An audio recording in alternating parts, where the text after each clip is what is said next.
సంవత్సరాల తరబడి government job కోసం వేచి చూస్తున్నారా? కేవలం 8 నెలల్లో మీ కల నెరవేర్చుకోండి. వెంటనే కింది నంబర్స్‌కి కాల్ చేయండి. నమస్తే రమ్మగారు. నమస్తే జయ.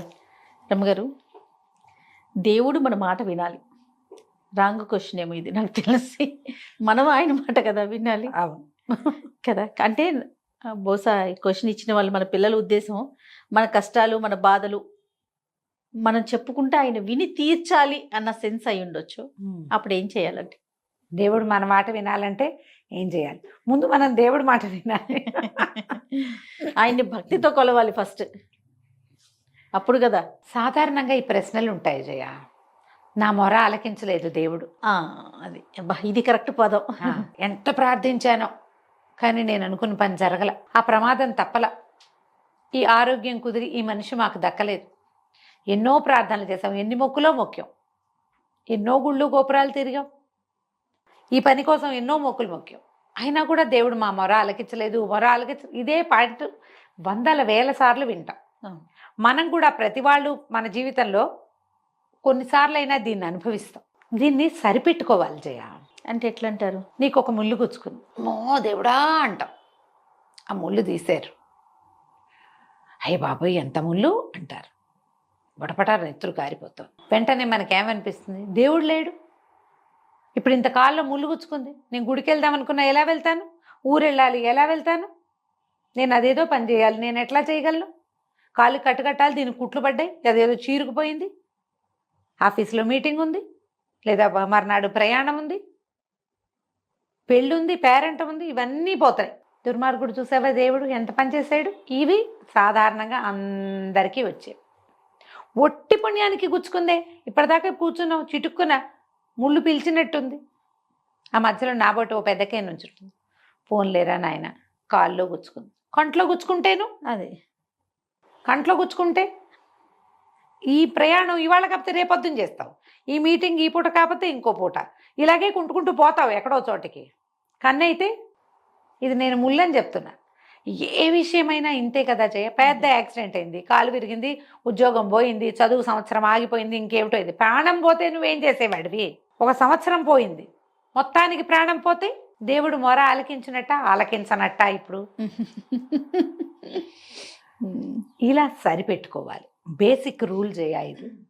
దేవుణ్ణి మనం పరిపరి విధాలుగా ప్రార్థించినా మనకి ఏదైనా లభించలేదంటే దానికి తగిన పాత్రత మనకి లేదని అర్థము. నువ్వు రాసుకొచ్చుకోలా, దాన్ని మోసుకొచ్చుకోలా, దానికి సరిపడా నీ దగ్గర లేదు, అందుకే నీకు ఇవ్వాల. నీకు సరిపడాది నీకు ఇచ్చాడు. నువ్వు దేనికి పాత్రత కలిగి ఉన్నావో నీ పుట్టుకతోటి అది మొత్తం ఇచ్చాడు దేవుడు. నీకు ఇస్తాడు, ఇంకా ఇస్తూనే ఉంటాడు. మనం పుట్టిన దగ్గర నుంచి మరణించేదాకా మనం పొందేవన్నీ ఆయన ఎవడో అక్కడ కూర్చుని ఒప్పుకుంటేనే, అంతే, తన మాస్టర్ ప్లాన్లో ఆయన భాగంగా చేసుకుంటేనే ఇవన్నీ లభించాయి. ఆయన వద్దనుకున్నా కాదనుకున్నా లేదన్నా లేనట్టే. లేని టికెట్లని ఎన్ని చూస్తాం మనం? బాగా తప్పిపోయినవి, పారిపోయినవి, పోయినవి, పోగొట్టుకున్నవి, వెళ్ళిపోయినవి, వేరైపోయినవి ఎన్నో చూస్తాం. మనం అవి చూడటల్లా. మన జీవితం వరకు మనకు కొన్ని బాగానే ఉన్నాయి. ఈ కొన్ని బాగానే ఉండే ఫీచర్స్ ప్రతి ప్రాణికి ఉంటాయి కదమ్మా.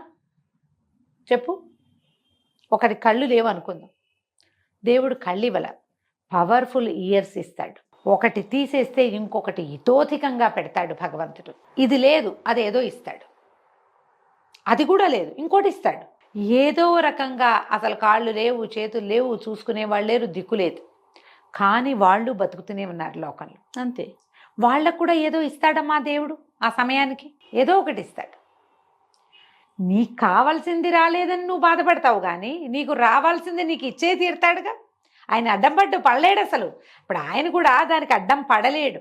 నీకు రావాల్సిన దాన్ని భగవంతుడు కూడా ఆపలేడు. ఖచ్చితంగా వచ్చి తీరుతుందా రమ్మగారు? 100% మంచి అయినా చెడైనా. ఇందులో మనకి రావాల్సిన చెడు, మనం రాసుకొచ్చిన చెడుని తగ్గించుకునే అవకాశం భగవంతుడు ఇస్తాడమ్మా మనకి. అది ఇస్తాడు, చెడుని తగ్గించుకోవచ్చు. అప్పుడప్పుడు భగవంతుడు మన మొర ఆలకిస్తాడు. పెద్ద చెడు రాకుండా చిన్నది వస్తుంది. పాము కుట్టాల్సింది చీమ కుడుతుంది. కొండ నెత్తి మీద పడాల్సింది ఇంత బండరాయి పడుతుంది, ఇంత రాయి పడుతుంది, పలుకురాయి చిల్లు పడుతుంది గుండెకి. నువ్వు ఆ రాయి ఎంత పడితే చచ్చిపోతావు, నువ్వు ఇక్కడ పచ్చడి అయిపోవాలి, నువ్వు నేలకు అంటుకుపోవాలి. గుండెకి చిల్లు పడి 3 కుట్లో 6 కుట్లో పడతాయి. 3 రోజులు కోమాలో ఉండి 4 రోజులు హాస్పిటల్ ఉండి తర్వాత ఎప్పుడు బయటకు వస్తాం. బద్దదే పడి ఉంటే. జై హింద్. ఈ మార్పుకి మనం ఏం చెయ్యాలి? ఇది మనం అడగాల్సిన ప్రశ్న. అదే కదా. మన మొర భగవంతుడు ఆలకించాలంటే మనం ఏం చేయాలి? ప్రార్థన, సహాయం, ఈ 2 మార్గాలు. ఏది లభించినా దేవుడా నీ వల్ల ఇది నాకు లభించిందని నమ్మాలి. నువ్వు ఉన్నావని నమ్మాలి. భగవంతుడు అనేవాడు ఒకడున్నాడు. తెల్లవారి నిద్ర లేచి ఒక దండం, ఒక ముద్ద అన్నం తింటూ ఒక నమస్కారం, ఓ 10 రూపాయలు వస్తే ఓ నమస్కారం, ఇది అవసరం. ప్రార్థన మొదటిది. రెండోది సహాయం.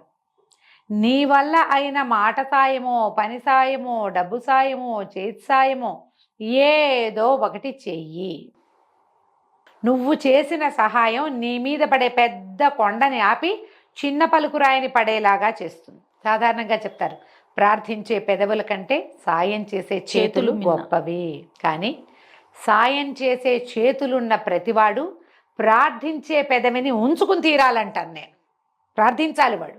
నువ్వు సహాయం చెయ్యి, నేను చెయ్యొద్దంటలేదుగా. దాంతోపాటు ప్రార్థన మాత్రం ఎందుకు చేయకూడదు నువ్వు? అదే కదా. ఒట్టి ప్రార్థన చేసి ఉండిపోవద్దు. ఇది చేసి అది చేయమంటున్నా. సహాయంతో పాటు ప్రార్థన కూడా చెయ్యి. ప్రార్థనతో పాటు సహాయం కూడా చెయ్యాల్సిందే. నువ్వు చేసి తీరాలి సాయం. పెద్ద ప్రార్థన వాడిలాగా గంటల తరబడి కాకపోతే ఒట్టిగా నామం, దేవుడి నామం, భగవంతుడు ఉన్నాడని నమ్మి ప్రవర్తించు, అది చాలుగా.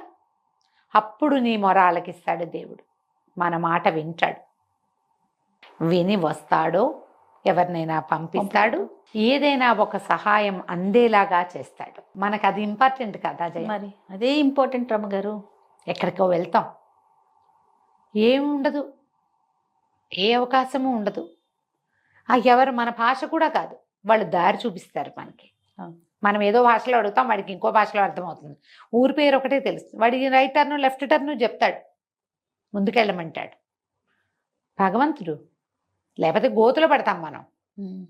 అప్పుడప్పుడు అలా అవ్వదు. ఖచ్చితంగా. ప్రతి వాళ్ళు ఇప్పుడు ఇలాంటి అలా ఎందుకు అవుతుందండి అంటే, మీ జీవితాన్ని తరిచి చూసుకోండి. మీరు ఎన్నిసార్లు భగవద్ దర్శనం చేస్తుంటారు. మనిషి పుట్టిన ప్రతి వాడు తన జీవితంలో కొన్ని 100ల సార్లు దేవుణ్ణి చూస్తాడు.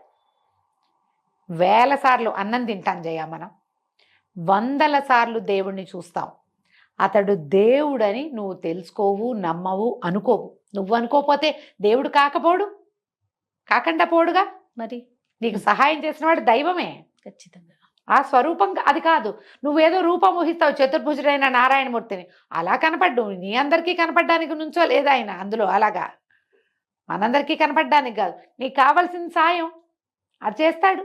వాడు ఒక గుడ్డి బిచ్చగాడు కూడా కావచ్చు, దారిపోయే వాళ్ళు ఎవరో కావచ్చు, ముక్కు మొహం తెలియని వాళ్ళు కావచ్చు, ఎవరైనా కావచ్చు కదా. వాళ్ళెవరో మనకు తెలియదు, పనిచేసి వెళ్ళిపోతారు. భగవంతుని ప్రేరణ వల్ల జరుగుతాయి ఇవి.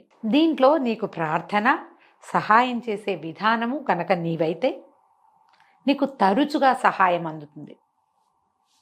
అసహాయ స్థితిలో నువ్వెప్పుడు ఉంటావు, కాసేపు నువ్వు ఎంత అనుభవించాలో అంత, కానీ నీకు ఖచ్చితంగా సహాయం వస్తుంది. ఇప్పుడు వెంటనే ఒక ప్రశ్న, వాళ్ళందరూ మరణించట్లేదా? చాలా మంది చనిపోతున్నారు కదా, చాలా మందికి యాక్సిడెంట్లు అవుతున్నాయి కదా, చాలా మంది జబ్బులతో అనారోగ్యాలు ఉన్నాయి కదా. ఎవరెవరి కర్మానుభవం వాళ్ళది. యాక్సిడెంట్లు అయినప్పుడు సహాయం అంది బతికిన వాళ్ళు లేరా? మరణం అనివార్యం కదమ్మా, దాన్ని తప్పించగలమా మనం? తప్పించలేము. ఇప్పుడు ఎర్లీగా 10 ఏళ్లకో 14 ఏళ్లకో 12 ఏళ్లకో 25 ఏళ్లకో అన్ని చేతికి అందే సమయంలో మరణిస్తారు కొంతమంది. వాళ్ళ కర్మానుభవాలు. వాళ్ళు ఎవరో మరణించారని మనం ప్రార్థించడం మానేస్తామంటే ఎలాగా? నువ్వు అన్నం తింటాం మానవు, గాలి పీల్చటం మానవు, ప్రార్థన మాంతే ఎట్లా? నువ్వు తినడము, గాలి పీల్చటము, బతకటము లాగానే ప్రార్థన. అంత సహజమైంది. అలా చేయాలి దాన్ని, నువ్వు అట్లా నమ్మాలి భగవంతుణ్ణి.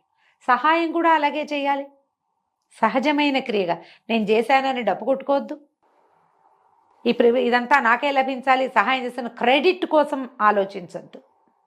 సాయం చేసి వెళ్ళిపో, వాళ్ళకి కావాలి చేసి అంతే. ఆ సహాయం అదేదో ప్రమాణమైన క్రియ, దీనివల్ల దేవుడు మెచ్చుకుని నాకు టికెట్ ఇస్తాడు, అది ఇస్తాడు, నాకు అదేదో ఇవంతా ఆలోచించద్దు, అది పనికిరాదు. అది క్యాజువల్గా చేయాలి. అది చేస్తే నీ మాట దైవం వింటాడు. దైవాన్ని వినిపించే ఏకైక ప్రక్రియ ఇదే.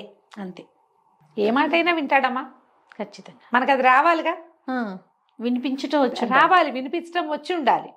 నేను చెప్తున్నా కదా, ఊపిరి పీల్చుకున్నంత సహజంగా మీరు ప్రార్థించడం నేర్చుకోండి. దానికి స్వరూపంతో పని లేదు, ప్రార్థన అంతే.